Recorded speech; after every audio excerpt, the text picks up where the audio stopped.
पत्नी ने ड्यू के केस के अंदर पति के साथ में पति के घर वाले, रिश्तेदार, इन सभी के नाम लिखवा दिए, पर पत्नी को लोअर कोर्ट से लेकर माननीय सुप्रीम कोर्ट तक कोई भी फायदा नहीं मिला। पूरा का पूरा मामला है जो लोअर कोर्ट से लेकर माननीय सुप्रीम कोर्ट तक पति के पक्ष के अंदर रहा। तो बहुत ही महत्वपूर्ण जजमेंट है, आपके फायदे का 100% वीडियो जजमेंट है, इसलिए आपको अंत तक पूरा वीडियो देखना है, तभी पूरी जानकारी समझ में आएगी, क्योंकि आधे अधूरे वीडियो से कोई भी जानकारी समझ में नहीं आती है। तो इसलिए अंत तक बने रहिए और पहले आप इस वीडियो को लाइक कर दीजिए। वीडियो को देखने के बाद में आपको शेयर भी करना है। आपके इस चैनल को सब्सक्राइब नहीं किया है तो सब्सक्राइब करके बेल आइकन को भी दबा दीजिए, और वीडियो को डिस्क्रिप्शन के अंदर अपने सेकंड चैनल एडवोकेट जितेंद्र 2 का भी लिंक दिया गया है, उस पर भी क्लिक करके आप उसको भी सब्सक्राइब करिए, क्योंकि उसके ऊपर भी नए नए वीडियो है जो आते रहेंगे, जो आपके केस के अंदर बहुत ही फायदेमंद साबित होंगे।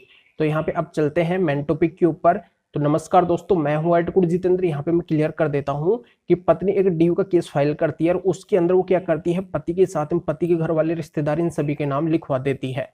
अब यहाँ पे जब ये मामला लोअर कोर्ट के अंदर रहता है, यानी कि स्टार्टिंग में यहाँ से जब पत्नी केस फाइल करवाती है तो लोअर कोर्ट के द्वारा पत्नी का जो ड्यू केस है उसको खारिज कर दिया जाता है। अब पत्नी क्या करती है, इसकी अपील के अंदर सेशन कोर्ट के अंदर जाती है, पर सेशन कोर्ट के द्वारा भी इस मामले को खारिज कर दिया जाता है। तो फिर पत्नी जाती है हाई कोर्ट, तो यहाँ पे हाई कोर्ट के द्वारा भी पत्नी को कोई फायदा नहीं मिलता है। अंततः ये मामला है जो माननीय सुप्रीम कोर्ट के सामने पहुंचता है, और माननीय सुप्रीम कोर्ट के द्वारा मामले को गहराई से देखा जाता है। ये पाया जाता है कि पत्नी यहाँ पे जो भी आरोप लगा रही है, जिनके भी नाम इस केस के अंदर लिखवा रही है, उनका पत्नी के केस से कोई मतलब ही नहीं है। यानी कि ये सभी है जो एक शेयर हाउस होल्ड के अंदर रहे ही नहीं है। पत्नी यहाँ पे बेबुनियाद आरोप लगा रही है। इनसे प्रतीत हो रहा है कि पत्नी जिनके भी नाम लिखवा रही है वो एक पड़ोसी की तरह दिखाई दे रहे हैं, ना कि यहाँ पे एक शेयर हाउस होल्ड के मेंबर की तरह। यानी कि अगर उसके साथ में डीवी जैसी वो घटना कर रहे हैं तो उनके साथ में उसका रहना है जो बहुत ही जरूरी है।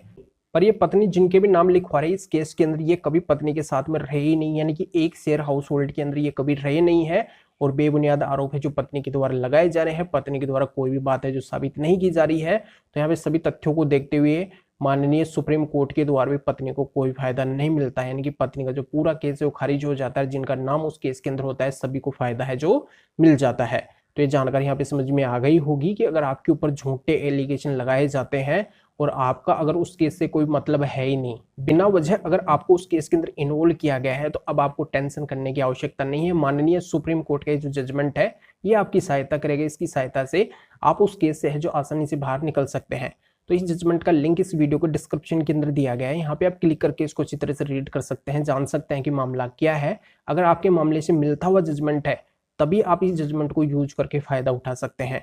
तो फिर आगे मिलेंगे आपसे नए वीडियो नए टॉपिक के साथ में। आप सभी का बहुत बहुत धन्यवाद, और इस वीडियो को जरूर लाइक करें और शेयर भी करें, जो और लोगों तक ये जानकारी पहुंच सके, वो भी फायदा उठा सके।